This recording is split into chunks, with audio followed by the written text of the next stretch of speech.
શંકરસિંહ વાઘેલા એક એવા મુખ્યમંત્રી કે જેમને ભાજપ અને કોંગ્રેસ બંને વિરોધી પાર્ટીઓને સારી રીતે સમજતા આવડે છે. તો બાપુ શું લાગી રહ્યું છે કે ખરેખરમાં આ નવી પાર્ટીની રચના કરવાની શા માટે જરૂર પડી? તમે જે પાર્ટીમાં પડ્યા હો એના નીતિ નિયમો, સિદ્ધાંતો, સારા આગેવાનો વગેરે વગેરે, પણ જ્યારે રક્ષક ભક્ષક બને, વાડ ચીભડા કરે, ત્યારે આપણને શંકા થાય કે આ પાર્ટીમાં હું આના માટે તો નહોતો પડ્યો. પ્રજા પાસે અપેક્ષા હોય કે આવું થાય તો સારું રહે, એવા નેતાઓની અપેક્ષા સાથે તમે ટીમ બનાવી હોય, પણ જ્યારે એ પાર્ટીના મુખ્ય આગેવાનો પોતાની પાર્ટીમાં રહીને પોતાના પાર્ટીના ધારાસભાના ઉમેદવારોને હરાવવા, આના કાવતરા કરવા, આવી ભારતીય જનતા પાર્ટીએ શંકરસિંહ વાઘેલાની નોય આ મેં જાતે જોયું કે તમે તો ભાજપમાં શું કામ છો, કોંગ્રેસમાં જાઓ ને, અહીં હોય તો વફાદાર રહો ને પાર્ટીને.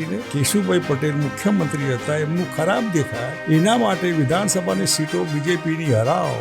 આ થયા પછી આપણું મન તૂટી ગયું કે આવા લોકો લાંબા ગાળે એ પોતાની જાત માટે રાજકારણમાં છે, પાર્ટી માટે નહીં, સિદ્ધાંત નીતિ માટે નહીં, ખોટા એમ્બિશિયસ લોકો છે.